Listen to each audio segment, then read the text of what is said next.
చిన్న చిన్న దేశాలు చాలా మెడల్స్ తెచ్చుకున్నారు. కానీ 140 కోట్ల జనాభా ఉన్న ఈ దేశానికి ఒలింపిక్స్లో ఒక రకంగా అవమానం జరిగినట్టే. దీన్ని దృష్టిలో పెట్టుకొని మొన్న నేను విదేశీ పర్యటనలో భాగంగానే సౌత్ కొరియాకి వెళ్ళిన. అక్కడ sports university, south Korean sports యూనివర్సిటీకి నేను అక్కడికి వెళ్ళిన. సౌత్ కొరియాకు 32 పథకాలు వస్తే ఒక చిన్న దేశంలో 16 పథకాలు నేను వెళ్ళిన యూనివర్సిటీకి వచ్చినాయి. అందులో ఒక అమ్మాయికి 3 గోల్డ్ మెడల్స్ వచ్చినాయి ఒలింపిక్స్లో. ఒకే అమ్మాయి 3 గోల్డ్ మెడల్స్ కొట్టింది. అంటే శిక్షణ ఇవ్వడం ద్వారా, నైపుణ్యాన్ని రాబట్టడం ద్వారా ఒలింపిక్స్లో కూడా రాణించిన ఆ దేశం మన దేశానికి, మన యువతకు ఆదర్శంగా తీసుకోవాలి. అందుకే సౌత్ కొరియన్ యూనివర్సిటీతో మాట్లాడి యంగ్ ఇండియా స్పోర్ట్స్ యూనివర్సిటీని కూడా వచ్చే అకాడమిక్ ఇయర్ నుంచి మన స్పోర్ట్స్ యూనివర్సిటీని దేశంలో, మన రాష్ట్రంలో ప్రత్యేకంగా నెలకొల్పుతున్నాము. ఎందుకంటే 2028 ఒలింపిక్స్లో అత్యధికంగా మెడల్స్ ఈ తెలంగాణ యువత సాధించాలన్నది మా లక్ష్యం. ఒకప్పుడు FA ఏషియన్ గేమ్స్ కానీ, నేషనల్ మిలిటరీ గేమ్స్ కానీ చాలా గేమ్లు నిర్వహించిన 2002 సంవత్సరంలో నిర్వహించిన గొప్ప అద్భుతమైన స్టేడియంలు గచ్చిబౌలిలో స్పోర్ట్స్ విలేజ్ దాదాపుగా ఈ 15 సంవత్సరాలు నిరుపయోగంగా మారిపోయింది. వీటన్నిటిని కూడా తిరిగి ఉపయోగంలోకి తీసుకురావాలి. వీటన్నిటిని కూడా తెలంగాణ యువతకు శిక్షణ ఇవ్వడం ద్వారా స్పోర్ట్స్ యూనివర్సిటీని ఒక ఏర్పాటు చేసి తెలంగాణ యువతకు క్రీడల పట్ల ఆసక్తిని కల్పించడమే కాకుండా తెలంగాణ యువతకి అద్భుతమైన శిక్షణను ఇవ్వడం ద్వారా ఒలింపిక్స్లో ఈ దేశానికే తలమానికంగా తెలంగాణ యువతను మార్చాలని ఈ ప్రభుత్వం నిర్ణయం తీసుకున్నది. తొందరలో ఈ అంశాలను కూడా మీరు చూడబోతున్నారు. అదేవిధంగా ఇంతకుముందే బట్టి విక్రమార్క గారు చెప్పినారు, SC, ST, BC minority residential schools ప్రారంభించమని గత ప్రభుత్వం చెప్పింది.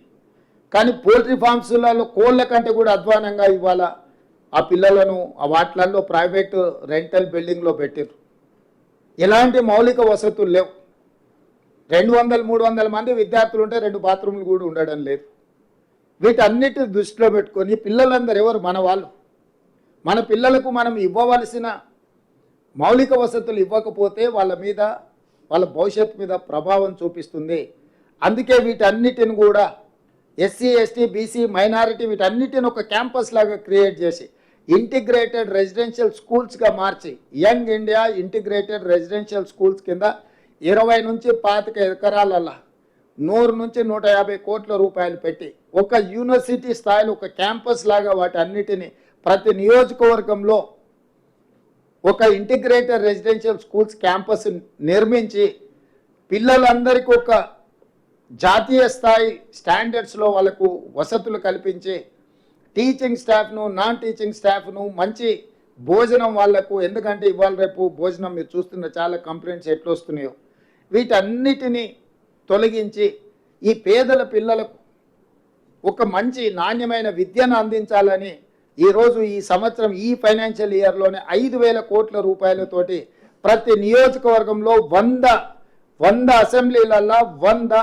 యంగ్ ఇండియా ఇంటిగ్రేటెడ్ రెసిడెన్షియల్ స్కూల్స్ని 20 నుంచి 25 ఎకరాలల్లా కట్టాలని ఒక లక్ష్యంతో గర్వంగా ఇప్పుడు చాలామంది ఆక్స్ఫర్డ్ యూనివర్సిటీలో చదువుకున్నాం, స్టాన్ఫర్డ్లో చదువుకున్నాం, లేకపోతే ఉస్మానియా యూనివర్సిటీలో చదువుకున్నామని వాళ్ళు చదువుకున్న యూనివర్సిటీల గురించి గొప్పగా చెప్పుకుంటారు. ఈరోజు రేపు భవిష్యత్తులో మన పిల్లలు మేము యంగ్ ఇండియా రెసిడెన్షియల్ స్కూల్లో చదువుకొని వచ్చినాము అని గర్వంగా చెప్పుకునే విధంగా వాళ్ళకు మౌలిక వసతులు ఏర్పాటు చేయడమే కాకుండా వాళ్లకు మంచి విద్యా బోధన చెయ్యాలన్నది మా ప్రభుత్వం యొక్క లక్ష్యము. ఆ దిశగా కూడా ప్రభుత్వం అడుగులేస్తుంది. ఇదే కాకుండా యూనివర్సిటీలలో టీచింగ్ వైస్ ఛాన్సలర్స్ కావచ్చు, టీచింగ్ స్టాఫ్ కావచ్చు, నాన్ టీచింగ్ స్టాఫ్ కావచ్చు, దాదాపుగా తెలంగాణలో ఉన్న యూనివర్సిటీలను అన్నిటిని కూడా గత ప్రభుత్వం నిర్వీర్యం చేసింది. పూర్తిగా విద్యను ప్రైవేటైజ్ చేసే విధంగా వీటిని నిర్వీర్యం చేసి ఎవరు చదువుకోవాలన్నా కొనుక్కోవాల్సిన పరిస్థితులు రాష్ట్ర ప్రభుత్వం గతంలో కల్పించింది. అందుకే తొందరలోనే 10-15 రోజుల్లోనే అన్ని యూనివర్సిటీలకు వైస్ ఛాన్సలర్ నియమించడమే కాకుండా మొత్తం ప్రొఫెసర్లు, అసోసియేట్ ప్రొఫెసర్లు, అసిస్టెంట్ ప్రొఫెసర్లు ఖాళీలు అన్నిటిని కూడా భర్తీ చేసి ఒక నాణ్యమైన విద్యను యూనివర్సిటీల పిల్లలకు అందుబాటులో తీసుకొచ్చి పోటీ పరీక్షలకు తయారు చేసే విధంగా విద్య మీద ఫోకస్ పెట్టాలని కూడా మన రాష్ట్ర ప్రభుత్వము ఇవన్నీ కార్యక్రమాలను చేపడుతుంది. ఇన్ని చేసినా అక్కడక్కడ గతంలో 10 సంవత్సరాలు ప్రభుత్వం పరీక్షలు పెట్టట్లేదు, ఉద్యోగ అవకాశాలు ఇవ్వడం లేదు, ఉద్యోగ నియామకాలు చేపట్టడం లేదని పిల్లలు ధర్నాలు దీక్షలు చేసింది. 10 సంవత్సరాలు అదే కోసం. ఇప్పుడు మన ప్రభుత్వం వచ్చినాక పరీక్షలు పెడతామంటే కూడా కొంతమంది వాళ్ళను భయపెట్టి రోడ్ల మీదకి తెచ్చి మాకు పరీక్షలు వద్దు వాయిదాలే అని ధర్నాలు చేపిస్తారు.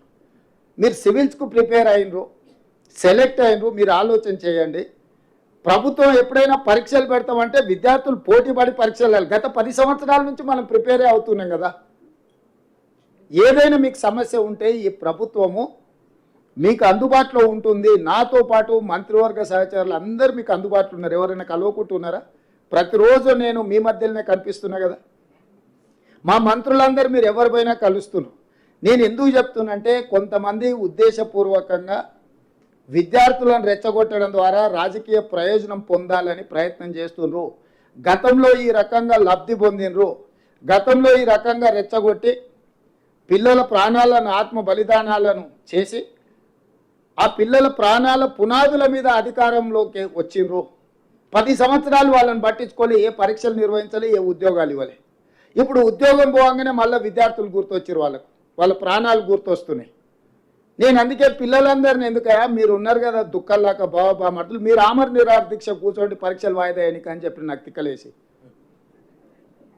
ఎందుకంటే ప్రభుత్వం పరీక్షలు నిర్వహించాలనుకున్నాడు, మీకు ఉద్యోగాలు ఇవ్వాలనే కదా. మాకేం ఉద్దేశం ఉంది? వాయిదాలు వేస్తే మాకే మంచిది, మీకే నష్టం. మీకు ఏదైనా ఇబ్బంది ఉంటే, ఏదైనా అంశంలో మీరు ఏదైనా ఇంకా బెటర్గా చేయడానికి ఏదైనా సూచన ఏదైనా చేయదలుచుకుంటే ఈ ప్రభుత్వం సిద్ధంగా ఉంది. ఎందుకంటే వాళ్ళు కూడా మీ సోదరులే, మన సోదరులే, మన పిల్లలే. ఇప్పుడు ఆ పరీక్షల కోసం వాయిదాలు వేయమని అడిగేటోళ్ళు కానీ, నిరసన తెలిపేటోళ్ళు కానీ వాళ్ళు ఎవరో బయట వాళ్ళు కాదు, మన పిల్లలు.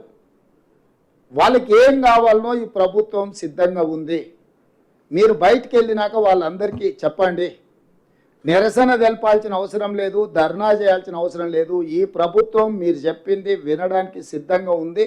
అందులో సహేతుకమైన సూచన ఉంటే తప్పకుండా ఈ ప్రభుత్వం పాటిస్తుంది.